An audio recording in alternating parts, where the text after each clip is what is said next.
2014 से पहले एक बड़ा आंदोलन हुआ था कांग्रेस की सरकार को अपदस्थ करने के लिए।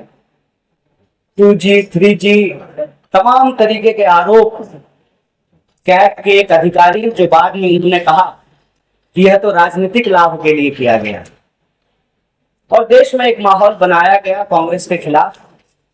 याद कीजिए कि इस दौरान किसी भी व्यक्ति के ऊपर यूएपीए लगाकर या पीएमएलए कानून लगा करके किसी भी सांसद या विधायक को डराया धमकाया नहीं गया, विरोधियों के मुंह नहीं बंद कराया गया। लेकिन आज जब हम 2014 से लेकर के 2025 तक का भारत देखते हैं तो यह साफ साफ पता चलता है, और नेता प्रतिपक्ष ने कल इसको अपनी मुखर आवाज में जनता के सामने रखा कि देश में लोकतंत्र समाप्त करने वाले, लोकतंत्र संविधान की हत्या करने वाले और लोकतंत्र को बचाने वालों के बीच एक संघर्ष छिड़ चुका है, एक जंग छिड़ गई है। हम समझ सकते हैं कि एक तरफ इस देश के लोगों के अधिकारों को छीनकर देश की संपदा को बेचने वाले लोग हैं, दूसरी तरफ लोगों के हक और अधिकार की रक्षा करके, संविधान को बचा करके, लोकतंत्र को कायम रखते हुए देश को बचाने वाले लोग हैं। तो ये बेचने और बचाने वालों के बीच लड़ाई है। एक तरफ वो लोग हैं जो चाहते हैं कि लोकतंत्र जिंदा रहे, विरोध का स्वर जिंदा रहे, संविधान का राज कायम रहे, वोट का अधिकार जनता के पास सुरक्षित रहे। दूसरी तरफ वो लोग हैं जो देश की संवैधानिक संस्थाओं का गैर संवैधानिक इस्तेमाल करते हुए लोकतंत्र की हत्या कर रहे हैं। और यह बात हम इसलिए कह रहे हैं कि आप सबने देखा कि 2014 के बाद अमित शाह जी के शब्दों में एक क्रोनोलॉजी इस देश में देखने को मिलती है। पहले विरोधियों को डराया गया, धमकाया गया, झूठे मुकदमे करके जेलों में डाला गया। फिर जो एमएलए और एमपी थे, ईडी और सीडी और सीबीआई के दम पे उनको अपने साथ मिलाने की कोशिश की गई और रिजॉर्ट का खेल शुरू हुआ। ऑपरेशन लोटस के नाम पर चुने हुए विधायकों को खरीद करके इस रिजॉर्ट से उठाते थे, उस रिजॉर्ट में पहुंचाते थे, चुनी हुई सरकारों को गिराया गया। मतलब पहले अमित शाह इस देश के एमएलए चुनाते थे, फिर उनको लगा कि जब चुनाव आयोग हमारा नहीं है, ईडी हमारे कब्जे में है, सीबीआई हमारा तोता बन चुका है, तो स्वाभाविक रूप से उनको लगा कि करोड़ों रुपया एमएलए के ऊपर खर्च करने की जरूरत नहीं है। एमएलए चुराना छोड़ करके, एमएलए को रिजॉर्ट घुमाना छोड़ करके वोट चोरी का कार्यक्रम बनाया गया। क्रोनोलॉजी समझिए, पहले एमएलए चुराते थे, फिर वोट चुराना शुरू किया, और इन दोनों हथकंडों के बावजूद अब की बार 400 पार का नारा जब सफल नहीं हुआ, तब वो एसआईआर लेकर के आए। और एसआईआर का बिहार की धरती पर होना शुरू हुआ।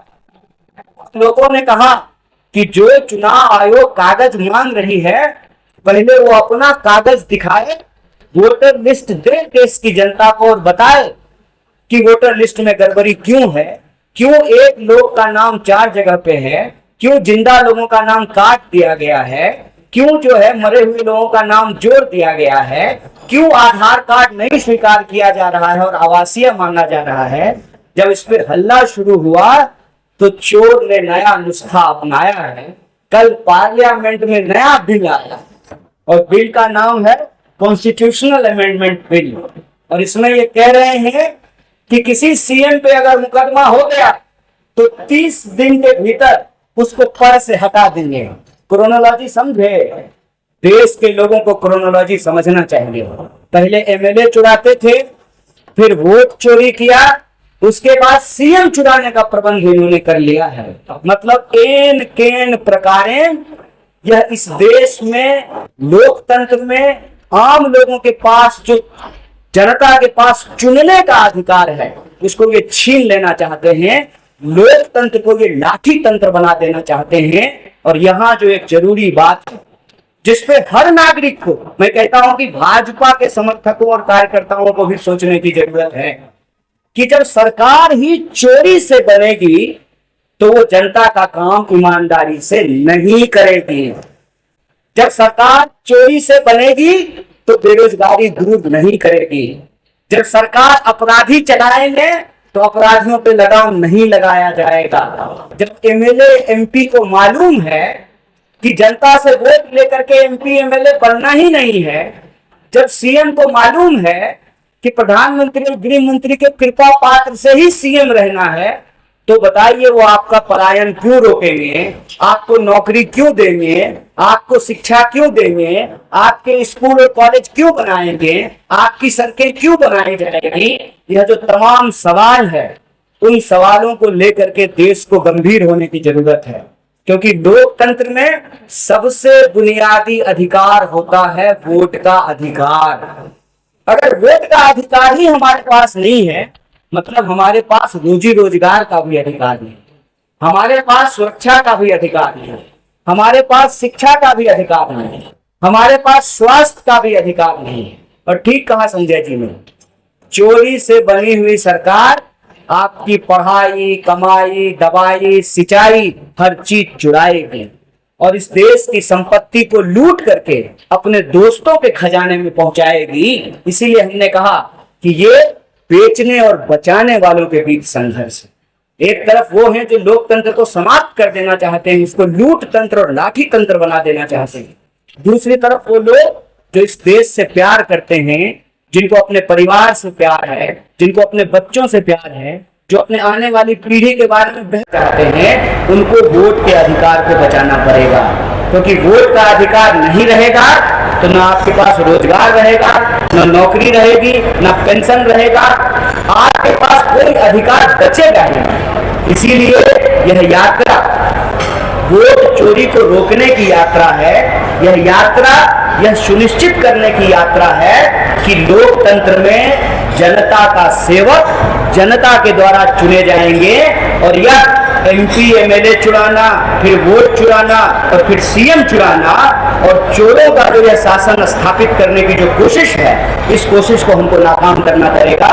और बड़ी उम्मीद है बिहार की धरती से, जिस तरीके से इंडिया ब्लॉक की तमाम पार्टियां एकजुट होकर के, उसके कार्यकर्ता एकजुट होकर के इतने बड़े कैंपेन में एकता के साथ चल रहे हैं। ऐसा लगता है कि 1947 से पहले जैसे आजादी के लिए संघर्ष किया जाता था, आज 2025 में उस प्राप्त आजादी को बचाने के लिए संघर्ष किया जा रहा है। इसीलिए हम लोग पूरी मुखरता से कह रहे हैं कि वोट चोरी को रोकना इसलिए जरूरी है ताकि बेरोजगारी की अकाउंटेबिलिटी तय हो सके। वोट चोरी को रोकना इसलिए जरूरी है ताकि किसानों को उनके फसल का दाम मिल सके। वोट चोरी को रोकना इसलिए जरूरी है कि जब पेपर लीक होगा तो वोट चोरी वाली सरकार उसके ऊपर कोई कार्रवाई नहीं करेगी। जब अपराधी ही सरकार चलाएंगे तो अपराधियों पे कोई नकेल नहीं कसा जाएगा। और जब पेपर लीक से बना हुआ दरोगा है तो वो अवैध शराब बेचने से क्यों रोकेगा। जब पेपर लीक से बना हुआ डॉक्टर है तो वो सही तरीके से ऑपरेशन क्यों करेगा। जब पेपर लीक से बने हुए अधिकारी हैं तो उनका जनता के प्रति कोई जो है कोई उनकी जिम्मेवारी नहीं है, कोई उत्तरदायित्व नहीं है। इसीलिए हर व्यक्ति को, देश के एक एक नागरिक को यह समझना पड़ेगा कि वोट चोरी को रोकना दरअसल संविधान को बचाने की लड़ाई है, उस आजादी को महफूज रखने की लड़ाई है जिसको हमको पुरखों ने दिलाई है। बहुत बहुत शुक्रिया, बहुत बहुत धन्यवाद। जो भी प्रश्न पत्रकार साथी के होंगे हम यथासंभव उसका जवाब देने का प्रयास करेंगे। बहुत बहुत धन्यवाद।